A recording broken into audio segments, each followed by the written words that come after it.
Greetings and salutations. Welcome to J&J Artisan Pipe Shop Talk episode 15. Oh yeah. I know, it's been 15 weeks already. Yeah. Jeez. What are you smoking? Well, there's a story. We were visited by a pipe maker, local to California, John Jensen, Rebs Pipes. Very good pipe maker, newer guy, learning and getting better all the time, but he left this tobacco accidentally, so I stole some. Sorry, John. We'll get this back to you sometime, maybe. We'll see. It's good, though. I think it's pretty strong. Mm-hmm.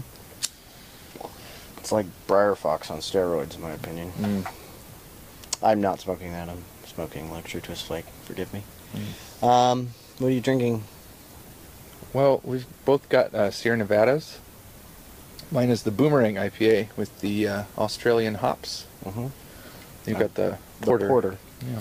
They're out of the Snowpack Variety 12-pack by Sierra Nevada. Mm-hmm. It seems like we're sponsored by all these things, but we're not. We should look into that. Money. So, I wanted to start off this week by apologizing for last week. We are apologizing for using terms flippantly. But we're going to go ahead and continue and use new terms flippantly. So, Yep. There you go. Last week we discussed breathability of briar. And that was the flippant term. Was breathing, which I'm very glad, because there have been a lot of comments and a lot of discussion about it, and it's all been very good, and it's been, I guess, kind of a controversial thing for quite a while. Yeah, well, I didn't realize how big of a deal it was. Yeah, but which doesn't make sense. We all use briar. Briar's briar, so we're not going to change that anytime soon as a community. So whether it breathes or not doesn't seem like a big deal. But we're going to clarify some things. Yeah, we want to clear up. Last week we said briar does not breathe. Which is technically wrong. Right. It does breathe. It is permeable at a certain point. It is permeable. And I think that point is about 6 months. Right? Right. Because it takes that long to dry. Right. At the very least. Right. So, yeah. Anyhow, we did a test, and we improved upon the test of last week, which you turned down a bowl. Someone else the dimensions of the bowl. So I turned down a little bowl, and there's no holes. It's just a little bowl of chamber. The walls were 0.165 inches thick, or 4 millimeters, or thereabouts, which is thinner than any pipe wall that you should ever buy. Right. You want about twice that thickness for a pipe wall. Mm-hmm.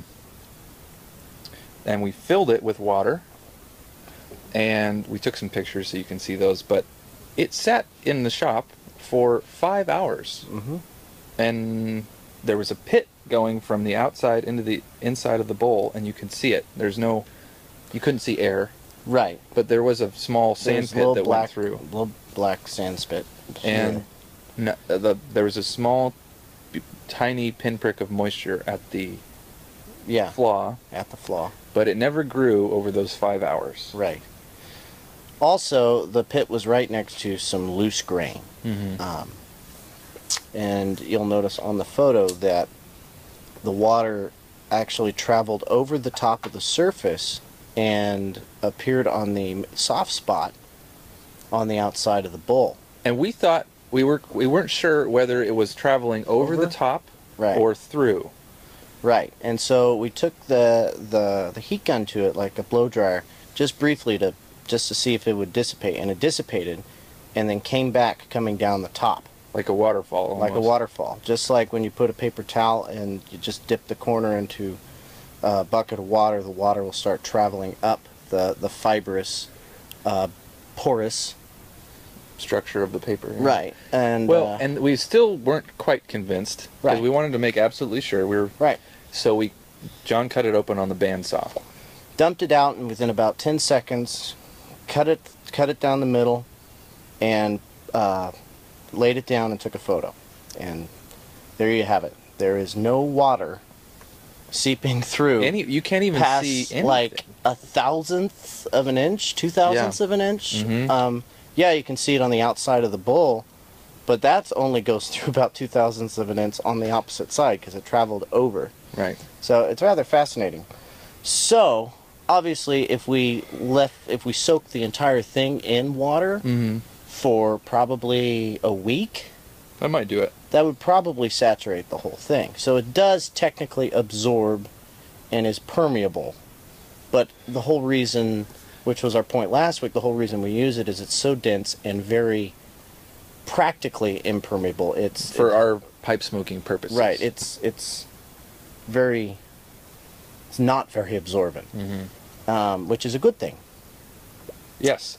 Speaking of things that are breathable, shellac also comes up in this sort of breathable conversation. And shellac is usually said to stop the breathability of the briar, which doesn't breathe, so it's not a big deal anyways. Right. But the shellac actually is breathable. It's Right. an organic... It's permeable. Of natural origin, I should say, not organic. They're bug shells. I don't know if people know this. Shellac is actually boiled down bug shells from like South America. Yeah. And it's completely biological. But of course they thin it down with like denatured alcohol when you buy shellac. So yeah, shellac's permeable. Briar is mostly not. Is not. And why you would want moisture... Well, okay, moisture versus soaking in water is a totally different thing. I don't know why anyone would want to set their pipe in water long enough, or anything of that nature, long enough to make it breathable, or make it... the breathability will happen. Right. Okay. All right, we're fumbling and... The point is, well, we made our point. Yeah. This week, we had an update on smoking pipes, one of which you've already missed, so don't be late. And we also had last week an update on the pipe guys, one of which you have already missed. So speed over to those places, take a look at what we've got going on. Yeah, get signed up for their newsletters. There's a lot of good stuff that goes through there. Yeah. So we will see you next week, and happy smoking. Yeah, cheers.